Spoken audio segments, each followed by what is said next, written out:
सुकरात अपने शागिर्द के साथ बाजार से गुजर रहा था। वो दोनों बातें करते जा रहे थे कि अचानक ही एक आदमी सामने आया और सुकरात को बुरा भला कहने लगा।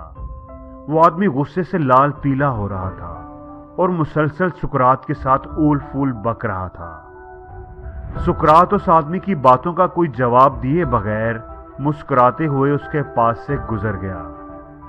सुकरात को मुस्कुराते देखकर वो और गुस्से में आ गया और सुकरात को गालियां निकालने लगा। न सिर्फ सुकरात को बल्कि उसके खानदान को भी बुरा भला कहने लगा। ये सब होने के बावजूद भी सुकरात मुस्कुराते हुए आगे बढ़ता रहा। जब उस आदमी ने देखा कि मेरी बातों का सुकरात पर कोई असर ही नहीं हो रहा, तो वो मुंह ही मुंह में बुड़बुड़ाते हुए उनके रास्ते से हट गया। उस आदमी के जाते ही शागिर्द ने सुकरात से पूछा कि आपने उस आदमी की बातों का जवाब क्यों नहीं दिया? और तो और आप मुस्कुराते रहे। क्या आपको उसकी कोई बात बुरी नहीं लगी? क्या आपको उसकी बातों से दुख नहीं हुआ?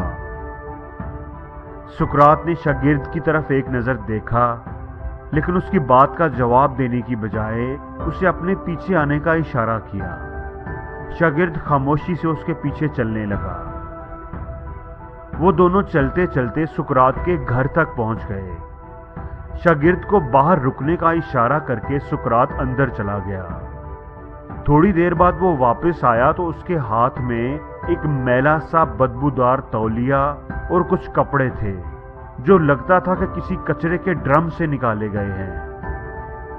सुकरात ने वो तौलिया शागिर्द के हाथ में थमाया और बोला कि ये लो, इससे अपना हाथ मुंह साफ कर लो और ये कपड़े पहन लो। उन कपड़ों से इंतहाई गंदी बू आ रही थी। शागिर्द ने उन्हें हाथ में लेते ही दूर फेंक दिया। मैं इन्हें कैसे पहन सकता हूं? ये तो इंतहाई गंदे और बदबूदार हैं। सुकरात ने कहा कि जिस तरह तुम इन मैले बदबूदार कपड़ों को कबूल नहीं कर सकते, बिल्कुल इसी तरह मैं भी किसी के बदबूदार अल्फाज को क्यों कबूल करूं? अगर कोई बगैर किसी वजह के आपको बुरा भला कहता है और आप उसकी बातों से परेशान हो जाते हैं, अपने काम छोड़कर उसकी उन फजूल बातों के बारे सोचने लगते हैं, उन पर गुस्सा करने लगते हैं, तो ये बिल्कुल ऐसे ही है जैसे आपने अपने अच्छे और साफ सुथरे कपड़े उतार कर किसी के दिए हुए मैले कुचैले बदबूदार कपड़े पहन लिए हों। दोस्तों, अक्सर ऐसा होता है कि हम बड़े अच्छे मूड में होते हैं, कहीं जा रहे होते हैं, गाड़ी ड्राइव कर रहे होते हैं और कोई बिला वजह ही हमसे झगड़ पड़ता है और हम उसकी वजह से अपना मूड खराब कर लेते हैं, अपना दिन खराब कर लेते हैं। हम जो कर रहे होते हैं उसे भूलकर उस आदमी को डिस्कस करने लग जाते हैं, उनके रवैये पर दुखी होते रहते हैं। दोस्तों, ऐसे लोग कूड़े के ड्रम की तरह होते हैं, जमाने के सताए हुए, फ्रस्ट्रेटेड, शॉर्ट टेम्पर्ड। ऐसे लोग ज़हनी तौर पर बीमार होते हैं। उन्होंने अपनी फ्रस्ट्रेशन किसी न किसी पर तो निकालनी होती है, अपना कचरा किसी के ऊपर फेंकना होता है। इसलिए आप ऐसे लोगों का शिकार हरगिज ना बने।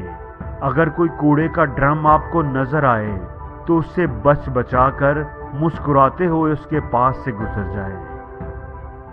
दोस्तों, किसी की गलत बात पर हमें खुद को परेशान नहीं करना चाहिए, किसी के हाथ का खिलौना नहीं बनना चाहिए कि कोई जब मर्जी आकर हमें गुस्सा दिला जाए। हमारे दिल और दिमाग का कंट्रोल हमेशा हमारे ही हाथ में होना चाहिए। और जिंदगी में हर रोज कुछ नया सीखो, नया सोचो, नया करो, लर्न करो।